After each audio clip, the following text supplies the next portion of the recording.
Hey guys, it's Alex from 7th Hour Films, back again with Merlin. Last time on Merlin, we had The Tears of Uther Pendragon Part 2.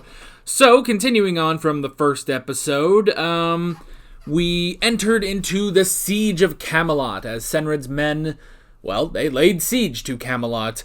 And it was pretty intense, and in the middle of all that, Morgana was given a staff by Morgause so that she could raise the dead to fight against the forces of Camelot, pretty much dividing their concentration between two fronts. Luckily, Merlin was able to stop her, and they were able to drive the siege back. Unfortunately, though, Morgana twisted it into her favor to where she was the one who truly saved the day and ousted whatever traitor, actually betrayed Camelot. So she's sticking around. She's still in the good graces of Uther Pendragon, and really the only two people that know of what she has done are Merlin and Gaius. So yeah, it'll be interesting to see how that plot develops. Yeah, this is where I say no spoilers in the comments whatsoever. This is also where I say that if you want to watch my reaction to this episode of Merlin, it is not in this video, unfortunately, due to copyright reasons. So what you gotta do, head down in the description or to the pinned comment on this video. There will be a link in the description or in the pinned comment, like I said. There will be a link there. You go, you click it. You'll find my highlight reaction, or reaction highlight, whichever you prefer to call it. But either way, it's where, the footage is in the corner. It's all edited and nice and good. You can go, you can watch that. You can hopefully have a good time. When you're done with that, you can pop right back over here for the discussion on this episode of Merlin. Let's get started.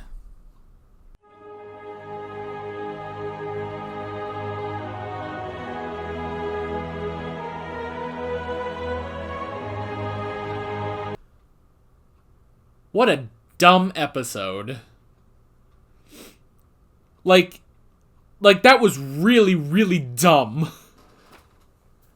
And again, like I said at the end of the highlight, I right after the Tears of Uther Pendragon, you do this? That's kind of odd, I have to say. That's a little odd. That this is our follow-up to our premiere. Because that's the thing, is Beauty and the Beast, we hadn't had something like the Tears yet. So, at least not close to those two episodes. So, man, that was really, really dumb. Like, unexpectedly dumb. And again, okay, I did like the episode. It was a cute, fun little episode, but God, that was dumb. Oh, man. And I will say that it loses some points because it didn't give me a Merlin Morgana team up. I thought we were going to do that. I thought that things with the Goblin were going to be so bad that Morgana would have been forced to work with Merlin. Because that would have been hilarious. I would love to have these two who are now bitter enemies. I would love the two of them to have an alliance of convenience against one of the dumbest creatures on the show. That sounds like so much fun. But what we got was alright.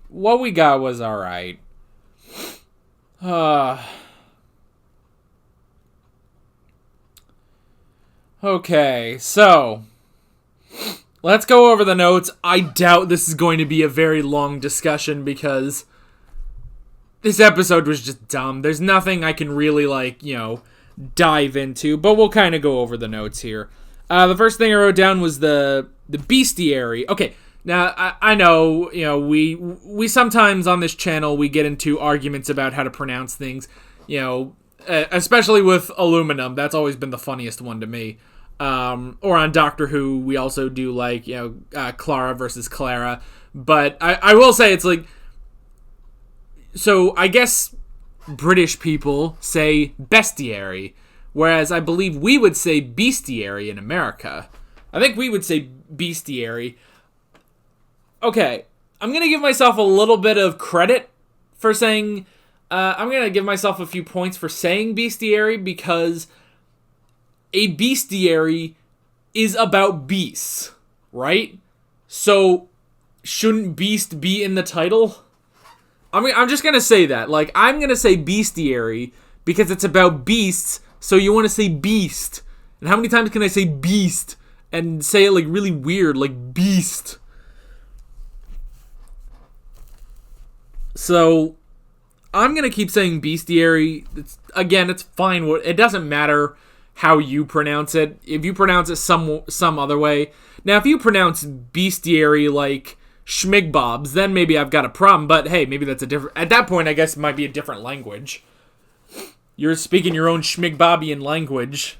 So, but yeah, I'm going to say bestiary just because it's got beast in it. It's about beast. Beast. How many times can I say beast? I don't know why I like throw my head forward when I say beast. I don't know. So we had the bestiary. I imagine that's going to come back, more often. Of course, I feel like we've already been using that, you know? I feel like we've already been using the bestiary. So, I don't know. We had the Goblin. Interesting villain. It makes sense that he possessed Gaius, because I was like, this is a fully CG creature. It's like, there's no way they're keeping him, the entire episode. So it makes sense that he possessed Gaius. Excuse me. Sorry about the yawning. At least I'm not a donkey, though. The way he made the donkey noise is like, you could just say that's some weird cough he has. Like, it's just a little, like a wheeze, but it's all donkey. It's all a donkey. But anyway. But the Goblin, an interesting villain. Again, though, it's Season 3, guys. It's Season 3, and we had such a serious, kind of dark opening of this season. We had a serious, intense opening to the season, and then to go from that to the Goblin, kind of a tonal shift there, but whatever. But it was alright. Again, I still like the episode, but this was really dumb. Even for Merlin standards of like, oh, he's a goofy villain, it's like, this was dumb. Like, this was really, really dumb. Dumber, I think, than Beauty and the Beast. I don't know. Beauty and the Beast, like, the only thing about, like, because, like, all the goofiness was kind of contained in the troll, that it was kind of all contained in the troll. Like, none of the other characters were goofy, except Uther once he got enchanted, but I don't know. This is the only one where it's like, okay, this was really, really dumb. They're all, Uther is bald. They're all farting. Arthur became a donkey, in which I have to admit, that was a very cute scene. Like him just sort of sitting behind his bed, and you can tell he's furious, and he's just sitting there like, and Gwen just looking at him like, was it Gaius? He's a troll. I know. You can tell he's trying to talk, but he's, a donkey, so it's not working. So, and just him and those ears, like, honestly, it was adorable. Like, between him with the donkey ears, just sort of pouting in the corner, and her just being like, was it Gaius that did this? I don't know. It was adorable, alright? It was adorable. So yeah, it was interesting. Okay, so, because Uther got his hair back later, did they just decide to put a bald cap on him? It was a convincing bald cap, I have to say. Like, it was convincing. It was just odd, just kind of odd. Because at first I was like, okay, did the actor just shave his head and they just needed an excuse to write that in? And it's like, no, because he had his hair later. So, they just put a bald cap on him. Alright.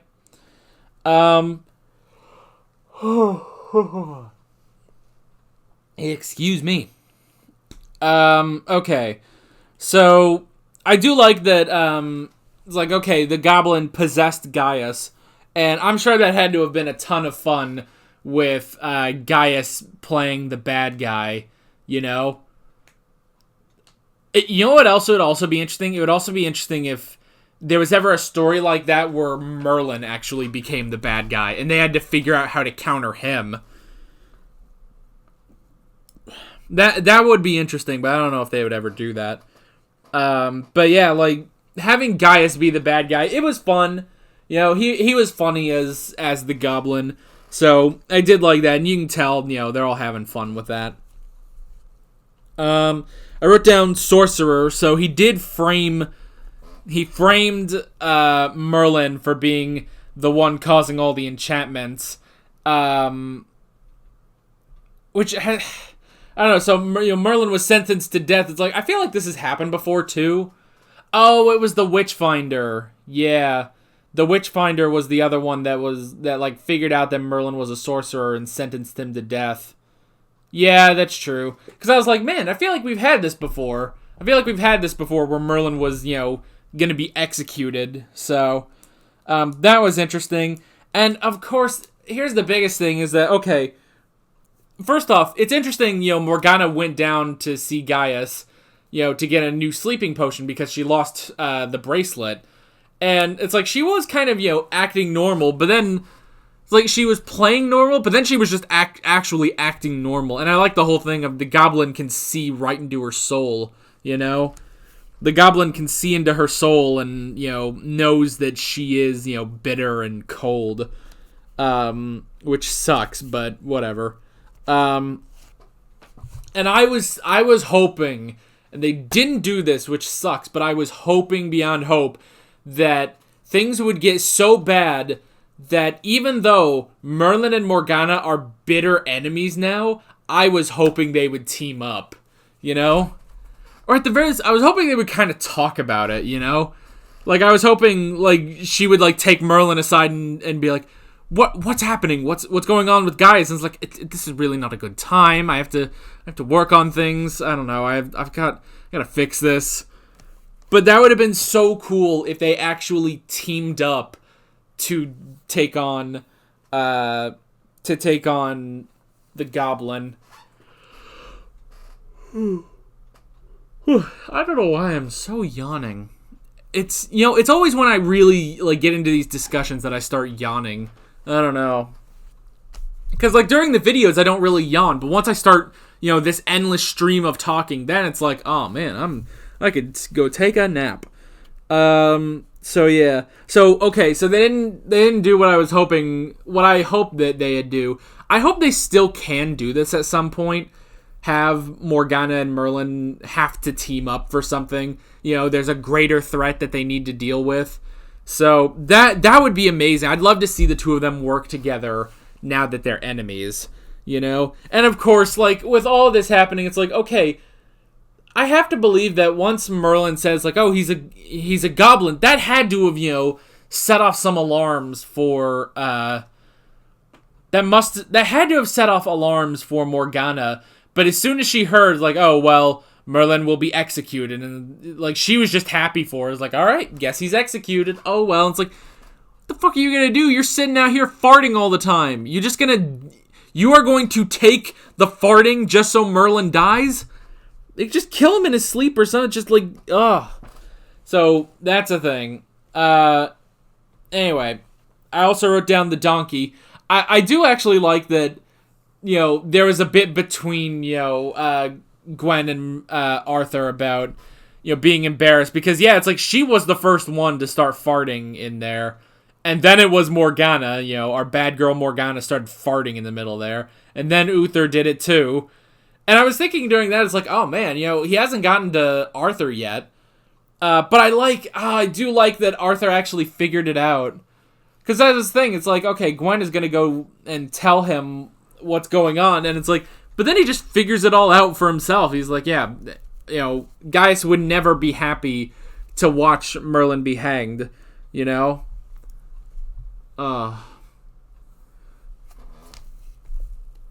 So, I like that, and then just the fact that, turned him into part donkey. Oh. But yeah, we got that adorable scene between him and Guinevere. It was just adorable. Him just, pouting next to his bed, and her just being like, was it, Gaius? We're working on it. And she's scratching him behind the ear. That's funny. And then I guess the last thing I wrote down really was the poison. Clever strategy. Push Gaius to the brink of death so that the goblin would be forced out. I'm glad that plan, actually worked, Like, they tried, okay, it's a bit suspenseful. Do they have the right antidote and stuff like that? But it's like, no, everything pretty much just worked out the way they said it would work out, So, hey, that worked. Cool. But that's kind of it, man. That is kind of it for this episode. Not a ton. Not a ton in this episode. I guess the only other thing I could say is I actually really like the scene between the Goblin and Sir Leon at the tavern. I like fucking Leon standing up for himself. He was kind of intimidating because this is a tall, burly man. It's like, man, Sir Leon's a little intimidating, I have to say. When he needs to be, So I did kind of like that scene. I thought it was funny. And the Goblin having to, as soon as he saw the sword, he was like, time to backtrack. Hold up. So, that's basically it, guys. Sorry that this was a short discussion, but that's kind of all I can talk about. Again, this was just a dumb episode. Was it funny? Yeah. Did I enjoy it? Yeah, but there's really not a ton I can talk about with this one. And yes, you could say it's a lot like Beauty and the Beast, but I did like Beauty and the Beast a bit more. I thought, it wasn't serious, but I thought it was a little bit funnier, and at the same time, it was a bit more like, I don't know, it's not like it was more intense, but it was more like, like things are happening, like the entire kingdom could be laid to rest. Maybe that's because, more people were involved. I don't know. And this episode robbed me of a Merlin Morgana team up, and I want that over the dumbest thing it could be. I don't know. Maybe they'll have another later, but I don't know. That's pretty much all I got for this episode of Merlin, so yeah. That's pretty much it. I'm Alex from 7th Hour Films, and I will see you guys next time. See you there. Alright guys, thanks for watching this video. If you want to watch more of my Merlin reactions, you can click on the playlist, you can subscribe if you haven't done that already, and be sure you hit that notification bell. You can support me on Patreon and follow me on social media, links below in the description. See you guys later.